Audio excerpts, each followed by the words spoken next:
Welcome to the Log Time Podcast. The Mystery Garbage Gods have blessed us this time around with Rokuhoudou Yotsuiro Biyori, a surprisingly great series about 4 dudes running a cafe and solving people's problems. It's a real breath of fresh air and comfort that we all needed, especially during these weird times. We've just about got the tea ready, so come on in and relax for a bit.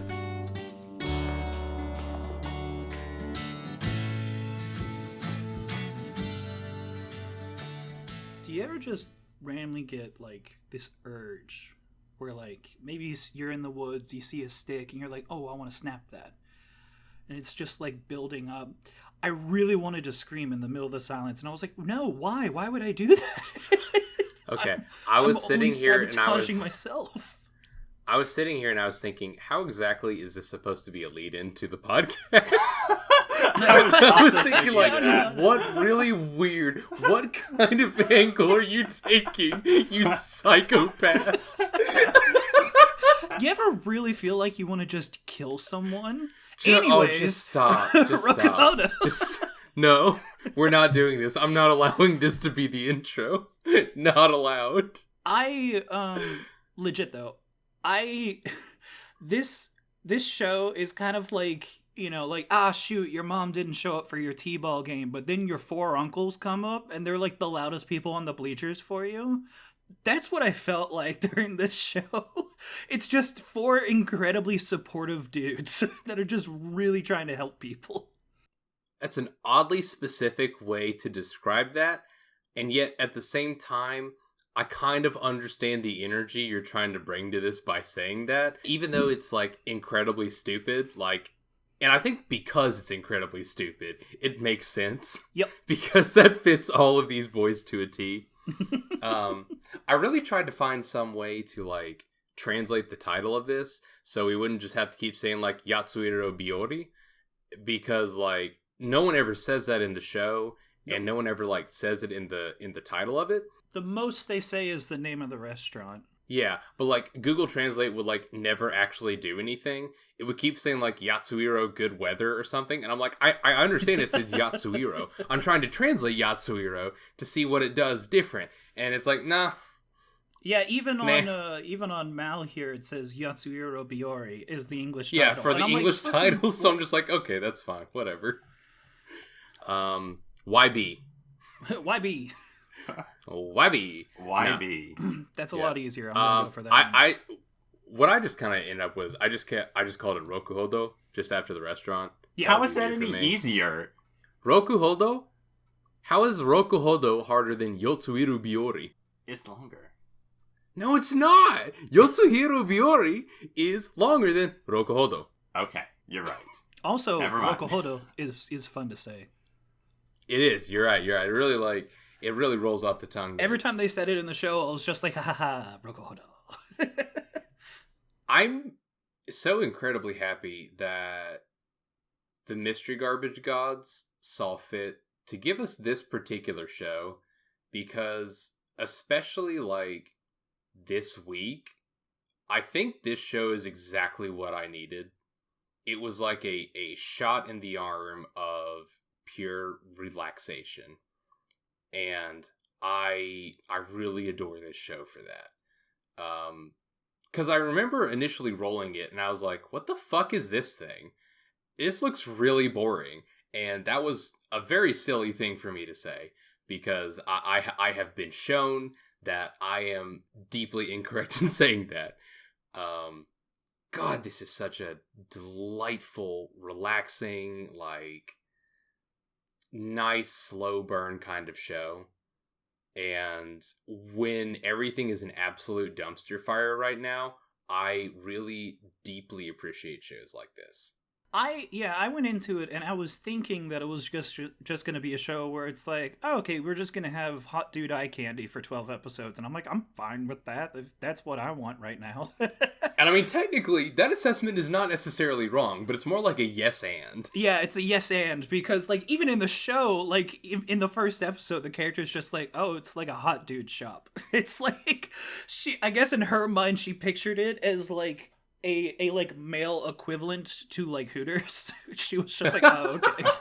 Welcome to Femboy Hooters, baby. It's such a weird way to describe that.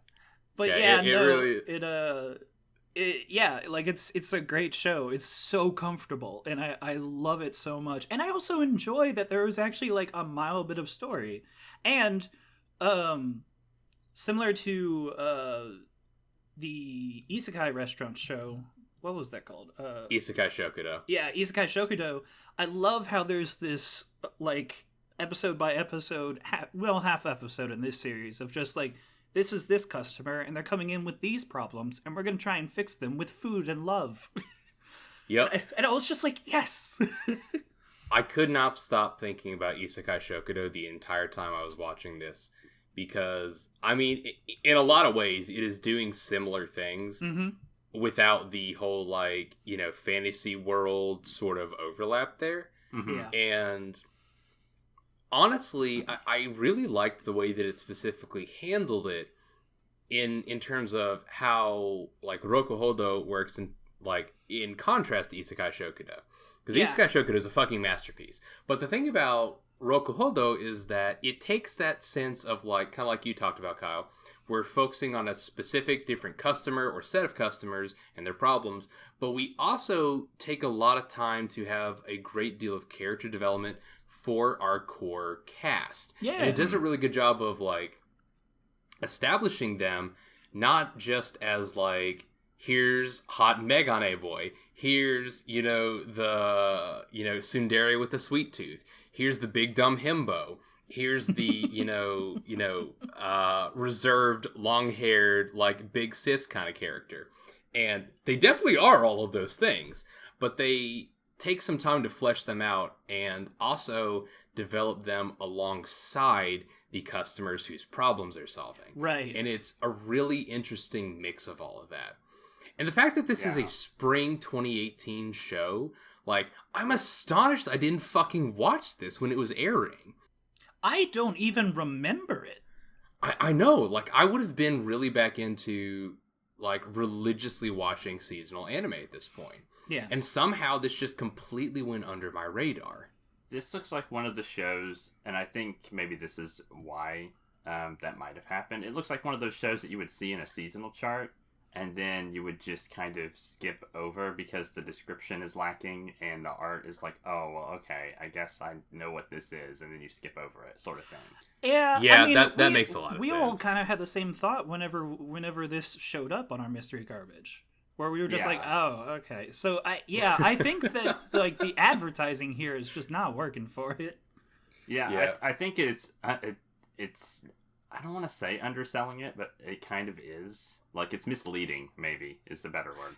Yeah, it just doesn't really describe it in the way that the show really presents itself. Because, like, what really sold me was, like, when we were looking at this, I was looking at, like, the reviews on Crunchyroll, and folks were like, this is the comfiest shit I've watched in ages. This is like Eurocamp, but if it was hot guys in a restaurant. And I'm like, excuse me? That's a great description, actually. What does that mean exactly? Yeah, I don't know. Like, it's just another testament to the magic that mystery garbage can bring about. It will force us to watch stuff we wouldn't necessarily do otherwise, and, like, delightfully surprise us, I think. Yeah.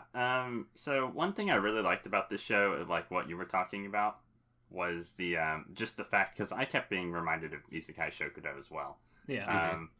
And I kind of, maybe I'm saying something heinous here, but I actually think I like this better. Yeah. So, and I think the reasoning behind that is, now I know, like, there's the whole thing where I'm like, I don't like fantasy in general, but so there's that. But also, I think what really stands out to me in this show is that in Isekai Shokudou, we didn't really have a lot of development for the people in the restaurant, like running the restaurant. It's like we kept getting hints of it, and then they just never really went as much as I wanted them to in Isekai Shokudou.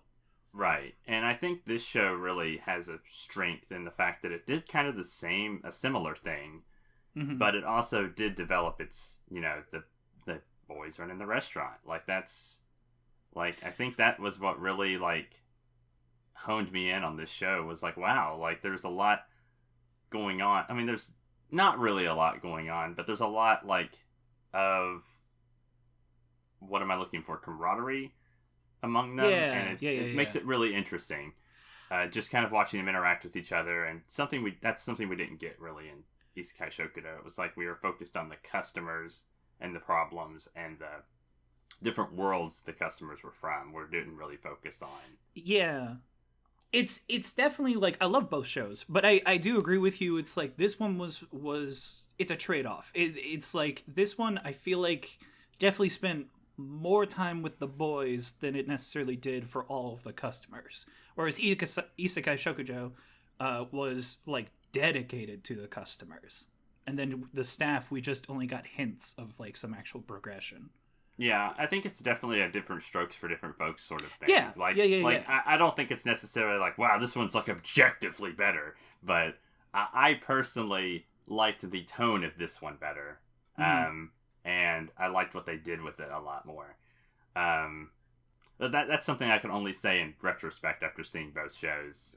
So. Right. I would agree. And so here's the thing.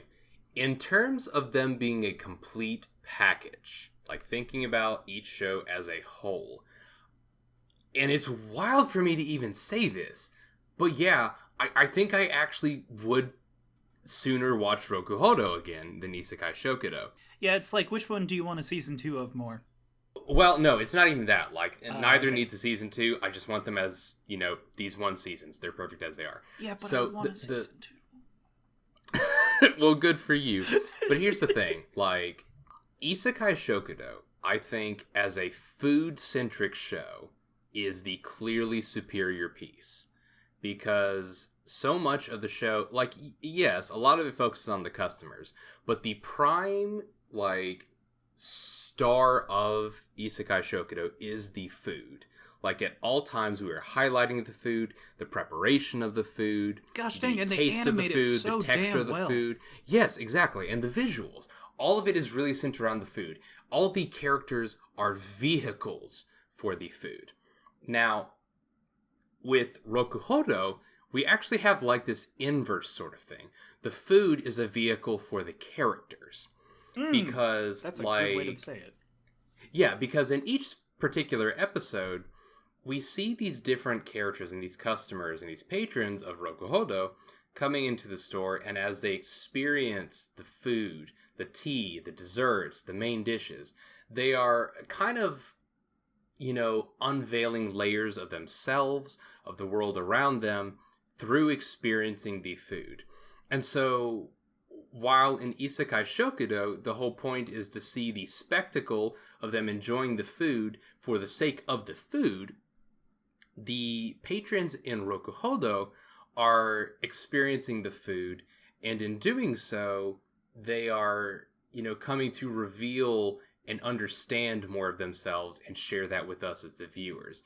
And I think it's a very interesting relationship with how they use food as narrative, as opposed to Isekai Shokudou, where the narrative is food, if that makes sense. I think it's kind of telling. Does that make sense, or did I just talk out of my ass? No. I perfectly agree with you. I'm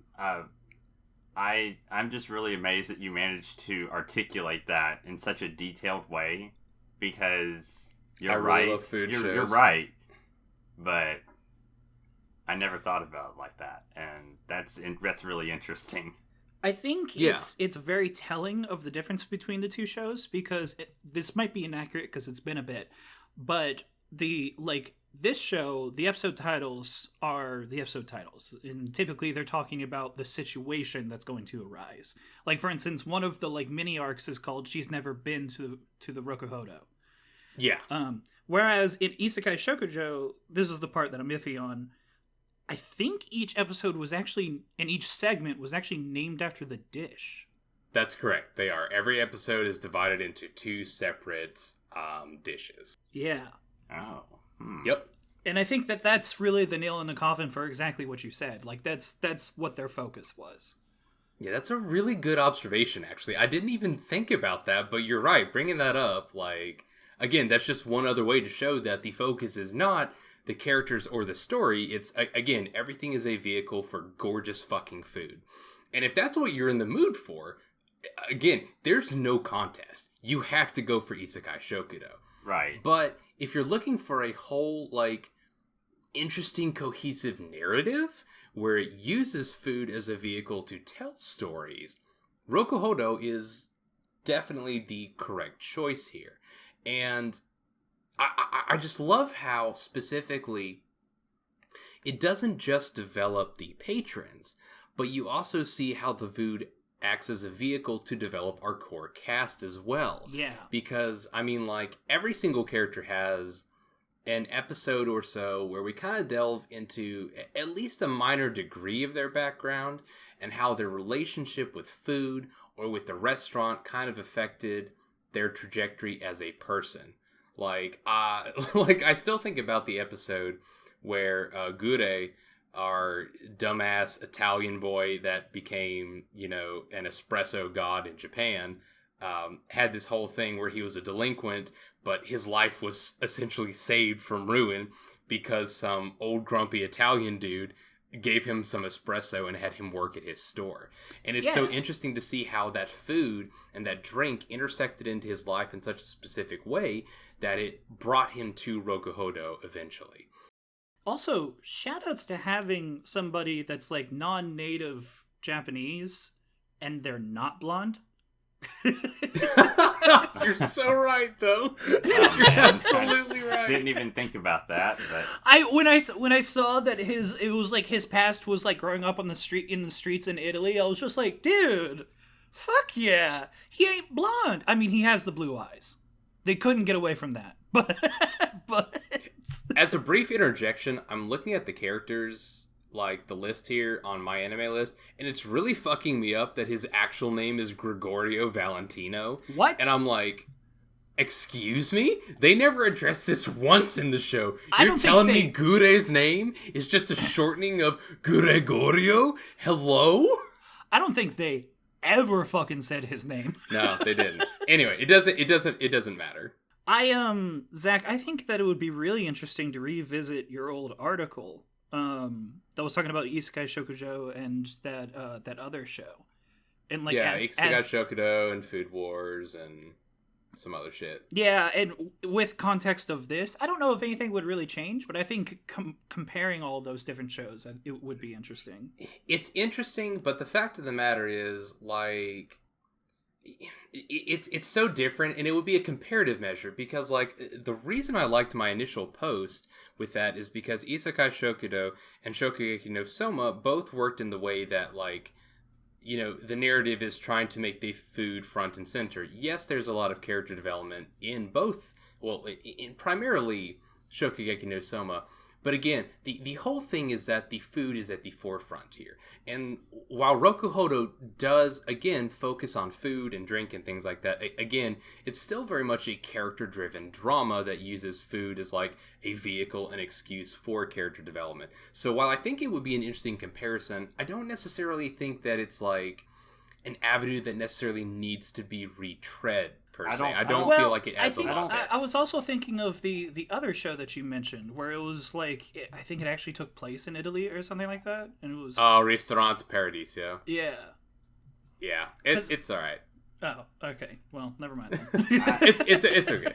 Matt, what do you got? Sorry. Oh, I was just gonna say that. I mean, I don't think this show really belongs with those other shows. Like, maybe a comparison in some differences, but it, as Zach was saying earlier, it kind of has like a different way of doing its narrative, so it can't really like clump together with those shows. So yeah, that's fair.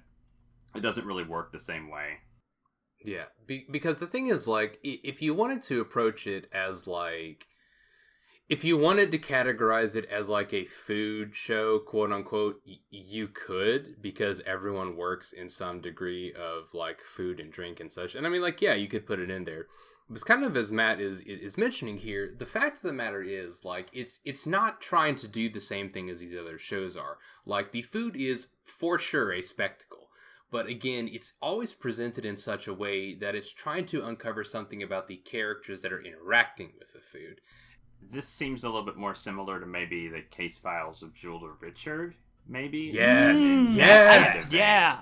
That's a It good se- comparison. It seems a little bit more like that show than it did the others, because that's another show that I thought about while watching Rokuhoudou. I thought about that show, and I was like, this show's very similar.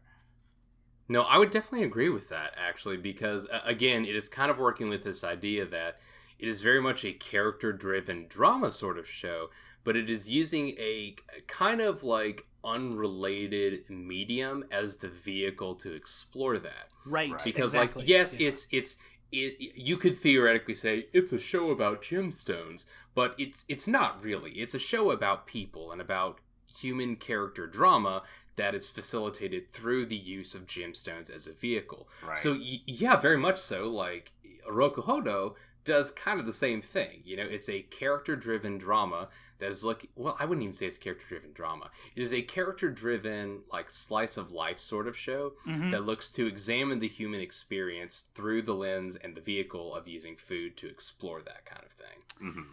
Good observation, Matt. Fuck yeah. I'm gonna be honest though, it's not the focus of the show, but fuck did I get hungry multiple times watching this show. Oh yeah, like, I'm not going to sit here and say, like, this isn't a food... Like, there's definitely aspects of this where they try to make the food look as appealing as possible, and goddamn do they do a good job of it. They do. Yeah. They really do. There are a couple times that they, like, put the spoon or the fork into the thing, and I'm watching the animation for it, I'm like, fuck, I want cake now. Damn it. I'm going to be real with you. More than anything, like, I finished one particular episode. It was pretty early on in the season. And I found myself loading up the next episode, but while the OP was going, like, I was on some website looking at loose leaf Japanese tea, and I'm like, what am I doing? How did I get here? What happened? Fuck yeah. When did I get here? When did I get to this site? The, like, dedication to tea and, like, all the shit that they talk about whenever it comes to tea, I'm just like, oh gosh, I really want some tea now.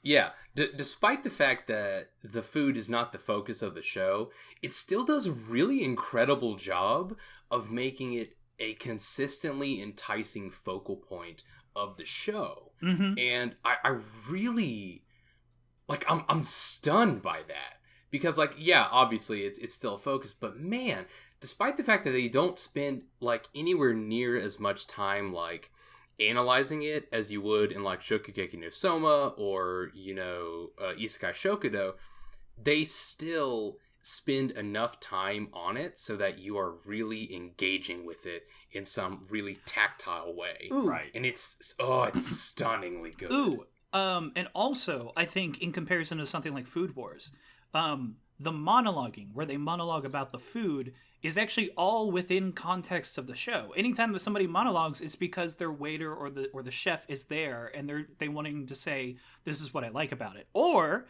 in the case of our fucking troll lord, N.H.K. Tsunezaki, where he monologued and he was like, because I know that you fuckers in the kitchen are listening, and they're like, oh no, we've been caught. Like, I really enjoyed that, like, it knew when it was, like, spending too much time on a monologue, and so it was just like, okay, we need to either keep this contextually or we need to cut it down. And I'm like, Yeah. that's yeah. good. That's good.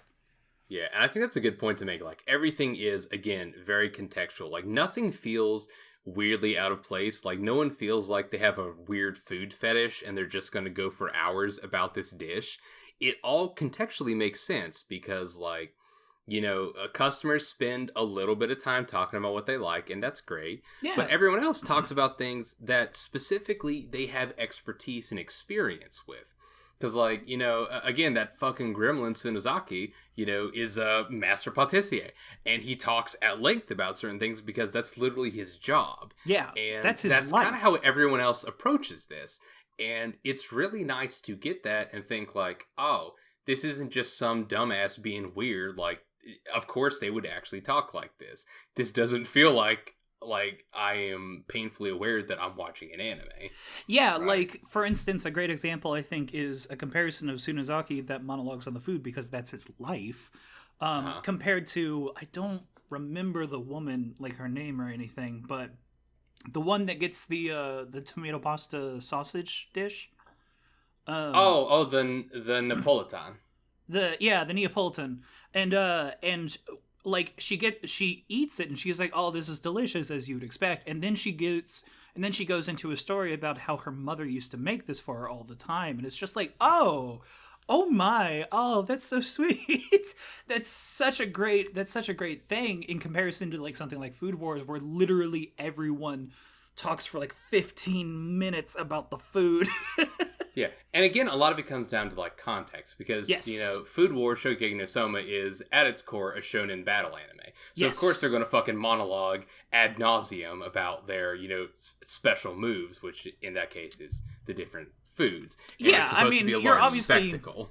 You're obviously going to have the dude that pushes up his glasses on the sideline, and he's just like, the penne was such and such, and it was incredibly, it was like incredible because of such and such. Yeah, you would have thought they used oil, but they used ghee, clarified butter. Let me explain for 5 minutes the process of, like, we don't get that. And then you always have those reaction shots where it's like, what? They use Gatorade in the meal?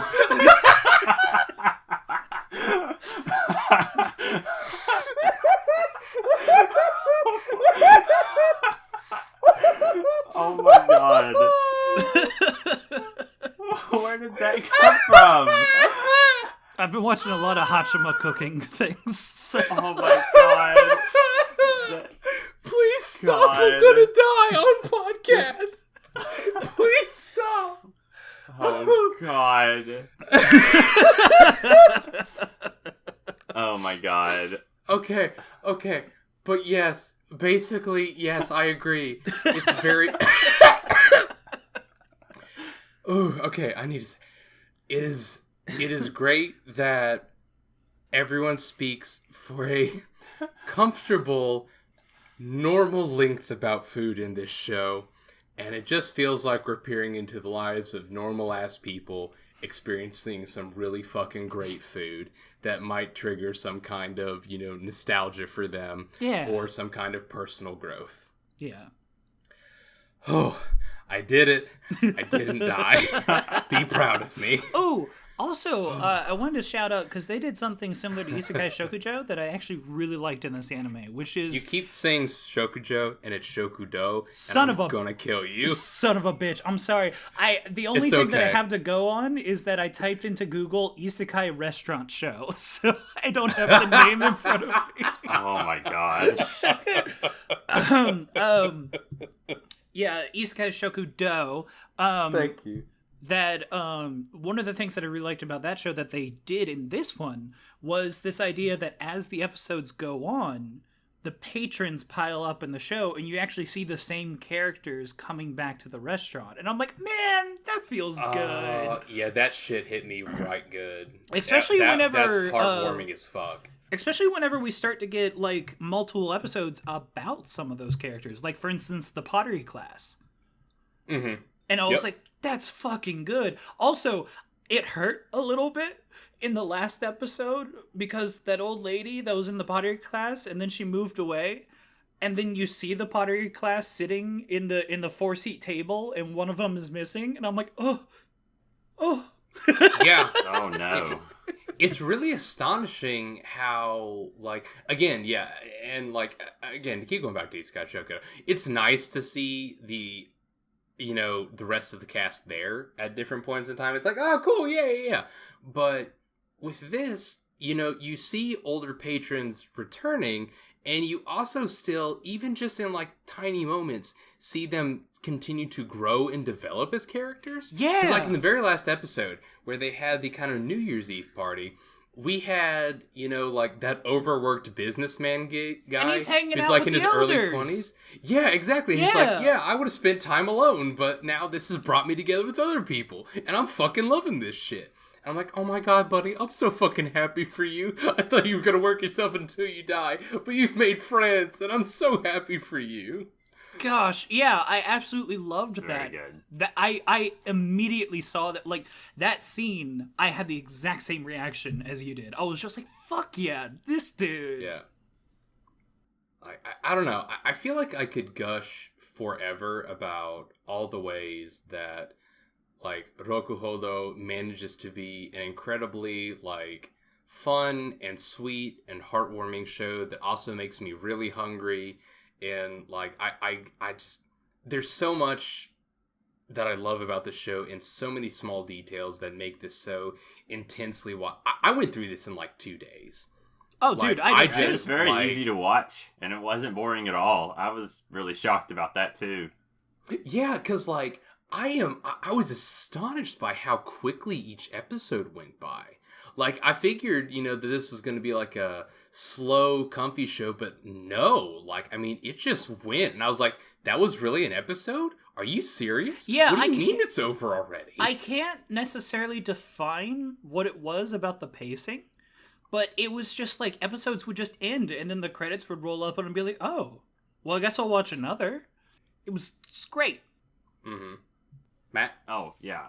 I was just going to say that I think maybe the pacing thing, I think probably that has something to do with the fact that there's a lot of details, there's a lot to notice, there's a lot going on. Like, it may not feel like there's a lot going on, but as you said, the accumulative details that appear throughout the show and the character interactions and stuff, there's always something there to pay attention to. So it keeps you engaged a little bit better than something that wouldn't do that, So, do you think that this show benefited in the pacing perspective from the fact that it was basically divided into a 15-minute, and each one was their own unique story? I mean, in some cases it was, because, like, not all episodes were set into 2 different skits. No, like, they definitely mixed it around a lot. Yeah. Yeah. But I think about half of the episodes were like 50-50. Probably. I don't think it made a huge difference. I mean, I honestly, half the times, like, I would like to say I didn't really... It's obvious when the transition is happening, but it didn't feel like, oh, the show's going to change into something different with each segment, right? No, so it was going to be the same. I knew what I was getting when we were going to the next segment. It's like, oh, okay, this is a new part of something that's happening. Like, so I guess it contributed a little bit, but I mean, at the same time, you could also say it didn't contribute at all. On that same line of thinking, I think it also benefited that I think, like, things that happened in story A usually, like, in some way led up to story B, so it felt continuous. There was a larger sense of continuity throughout it that kind of I didn't really expect. Yeah. No, I didn't expect that either. And it's kind of along those lines. I think for me, the thing that made this show feel like it went by so quickly and so easily is that I feel like it would be very easy for a show like this with a central, like, just cast of 4 kind of different dudes to kind of gloss over them as main characters and just leave them, like, kind of blank canvases to do whatever you wanted with them. But it felt like consistently we were building them as characters, building their relationships with each other, and kind of building how they interacted with their community at large. And I think the way that they consistently work to make, Gure and Sui and, Tsubaki and Tokitaka, like, feel like constant pillars of their community really made it move quickly. Because they were always interacting with someone. There was always this sense that they are growing and showing us themselves as characters. And it was that continuous development and that continuous unveiling of them as characters that made this feel like it was still moving so quickly. Because I never felt like we were being stagnant or that, like, there was any time that was, like, quote unquote wasted in this show. Nothing felt like it was just stalling for time. It felt like every single moment was used in a way that was appropriate and that was carefully thought out for how we were supposed to, 1, advance the story, and 2, really experience the world and the cast of the story. Yeah, I think that also applies to not just, like, progression of the character, but also their flashbacks. Because I think a great example is, like, during the episode, apparently his fucking name is Gregorio. Gregorio. Just Gure. Don't call him Gregorio. Anyways, that dude, like, during the episode in which, like, you have this dude that's having a lot of issues, and so he calls back on his own experience as this kind of dude growing up on the streets in Italy. We don't necessarily get any progression of him as a character. However, just being able to see where he came from to become who he was interesting enough, and that history was interesting enough that it didn't feel like we necessarily needed progression. We were just like, okay, that's super cool. I'm glad I know about this character. I kind of get where you're coming from, but I would argue that specific arc, you're talking about the one where Gure finds that middle schooler that's skipping class because he has a, shitty outlook on life, yeah? Yeah. Yeah, I would argue, though, that there is definitely progression of Gure's character in that, because he is kind of finding himself becoming a parallel with the dude that ran the espresso shop in Italy that took him in when he was a delinquent. Yeah, you're right. That was not just like Gure showing this, middle school kid that, hey, things will get better. You have to push through things. And it's not just that kid's development, it's Gure becoming like a mentor figure. Because into that episode, shows that kid coming back and he's like, oh my god, yeah, you are joining the fucking duck boat club with a bunch of fucking dude duck bros. Boat club. Also, that drift on the duck boat, I felt like I was watching Initial Duck. Initial Duck. Oh my god. Motherfucker was running in the 90s on the water. But yeah, I mean, overall, like, I get where you're coming from. It's just, I don't know, man.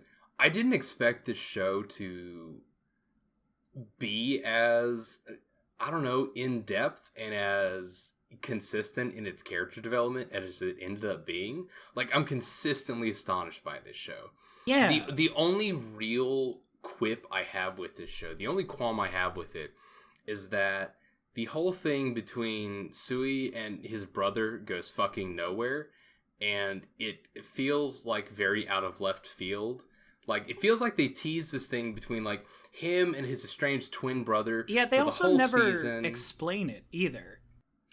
Like, I mean, you're left to imagine a lot, but I mean, like, with flashbacks, it shows, like, Sui's brother decided to go off to some rich prep school to develop his skills, while Sui decided to stay and learn tea and shit. Right, yeah. His brother resented both Sui and himself because he felt like he was abandoning the family tradition, sort of thing.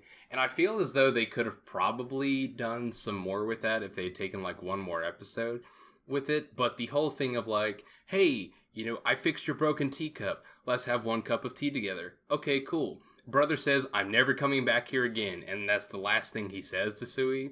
And it just feels kind of like, what was I supposed to feel with that exactly? I mean, what were you trying to do there? I did enjoy that literally the two phrases right next to each other are I'm never coming back here again, and then Sui says, our big boy Sui says, as a shopkeep, he says, like, I hope you come back. Yeah. And it's nice, but... It's nice, but it's not in any way, shape, or form, like, cathartic. It's just a continuation of everything that we've seen so far. Yeah. Mm-hmm. Also, the fact that they never fucking explain, like, what the fuck these guys are doing, like, it would be one thing if it was like, okay, they don't explain it, but then we get a resolution, but we just never get the resolution. The astonishing thing is, though, even though that is, like, my one major gripe with the show, I still don't really care that much. Because it's so, like, surprisingly minor in comparison to everything else. Yeah, and I mean, like, I don't really care, because I still care so much about the rest of the cast. And yeah, just because his brother was so minor, even though they, like, teased it in this really weird way and kind of felt like they might get some larger cathartic, breakdown of it. Even if we didn't get that, I'm like, I mean, okay, whatever, that's fine. Let's just go back to the boys, like, pounding mochi or some shit. That'll fix this right up. And then they did that, and it fixed it right up. And I'm like, hell yeah, dude, let's keep going. And then it ended. So, I love how it's fine. Like, I don't the really mentality care. For both of us was like, narratively, I don't really see what that brings to the table, and I'm really unhappy with it, and I don't like it. Fuck yeah, mochi, let's go! Mochi time, bitches. Yes, exactly. That's the title of this podcast. It's Mochi Time, bitches. Prepare to get our video, which wasn't going to get anything, demonetized. Hell yeah. Man. I will say this though. I early on they had that episode in which they were trying to describe like what the Rokuhoudou meant for them, and I think it was Sui was just like, to me it's a snack, and I was like, you're a fucking snack. I knew you were gonna say that. Oh my god. You fucking gremlin. I like looked at all four of these boys and I'm like, okay. Also, well, we got 4 snacks right can here. we just canonically agree that Sui and Tokitaka, they're fucking. they're fucking. They're fucking. They're This absolutely is the second time fucking. you guys have done this in a podcast. Okay, but Matt, like this time it's not a joke. It's not a joke. Have you watched the OP, and have you watched the next to last shot of how they look at each other when it's just the two of them in the frame? You cannot look at that and say they're not fucking. I'm not they're disagreeing. fucking. I'm just saying that you guys have done this gag before. It's not a gag. It's us talking about the. It's talking. Gag, it's us quotes. talking about the ships in the show, except for this one's fucking canonical. This is some fucking Kora Asami shit. This is canonical. These two are fucking. Okay. I get it. Okay. Well, we gotta stop this. You're right. I'm really trying to think if there's anything else I had to say about the show, but like, if nothing else, my takeaway is that I'm astonished by how fucking good this show was. Holy shit. And how much I enjoyed it, how quickly it went by, and just how well it handled itself and the content it was trying to present. Fucking Rokuhoudou is an absolute sleeper hit, and I'm flabbergasted by how much I enjoyed this show. And not even on like an ironic sense. Like, it was a legitimately great show. Yeah, it was pretty good.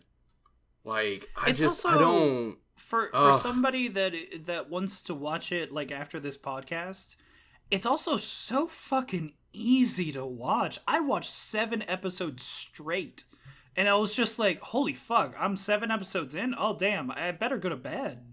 Like, yeah, again, I literally plowed through this in 2 days, and it at no point felt like effort. Gosh. Like, the time slipped away from me. And that's very difficult for me to say about mini series at all, even series that I genuinely really love. Like, this time, like, Rokuhoudou, it just, a time passes through your fucking fingers, and it's over before you know it. Mm-hmm. Yeah. And that's what makes it awesome. This show's great, especially in this day and age. This show is just so fantastic to watch and just be like, the idea that 4 dudes are just absolutely dedicated to make sure that everybody leaves their restaurant smiling. Gosh, that's so nice. I am so happy for it. The fact that like even the cooks come out of the kitchen to make sure that the person leaving the restaurant, they're like, fuck yeah, all right, we did a good job. They're smiling. It's like, gosh, that's so good. 4 bros living in the same house, chasing the same goal. It's weird because I actually don't know if they're living in the same house. They're definitely living in the same house. Okay. They're 100% living in that same house. It seemed like it, but I wasn't like 100% on it. Yeah. The only thing I can say is, and again, I mentioned this kind of at the top of the cast, but more than anything, like, especially for right now when everything is a complete fucking dumpster fire, Rokuhoudou was such a unbelievable breath of fresh air every time I watched it. I forgot everything that was going on around me except for this fucking show, and I felt so completely and consistently at ease, and I am always going to cherish this show because of that. Like, It reminds me of, there was a story, this is a bit of a tangent. There was a story I saw where there was this gay couple that came and like moved into the neighborhood, and so it was like a neighborhood gift. This one woman was just like, "Okay, yeah, I'll bake you like a cake. Hey, congratulations on being in the neighborhood."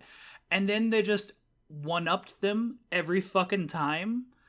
And it became this war where back and forth they just constantly were just like, "Okay, I'll make you this wonderful present." It's like, I'm gonna one up you one more time. It's like, I'm gonna out nice you, motherfucker. Yeah, and it became a war between the two people where it's just who can out nice the other person. That's these four doofuses.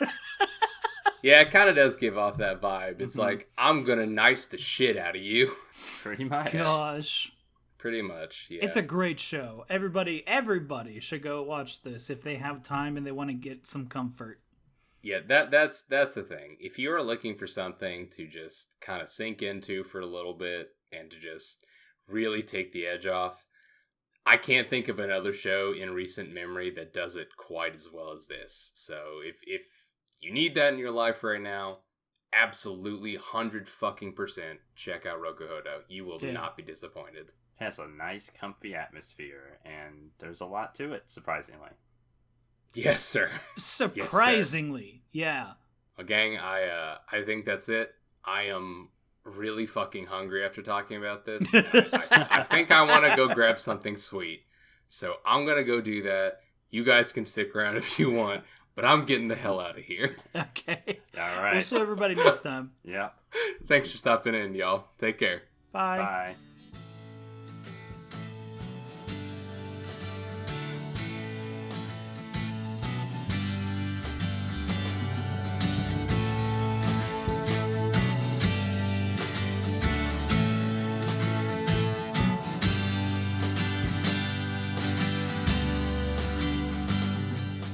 Hey, thanks for listening. As always, you can find all our podcasts, articles, videos, etc. at thebacklogers.com. Our intro and outro song is The Bear by Shell in the Pit, who you can find on Spotify and Bandcamp. And we'd love to hear from y'all in the comments on our site, on the podcast platform of your choice, or by baking us some sweets. We're pretty simple that way. And as always, we're on Twitter at _Backloggers, so pull up a log and stop in for a bit.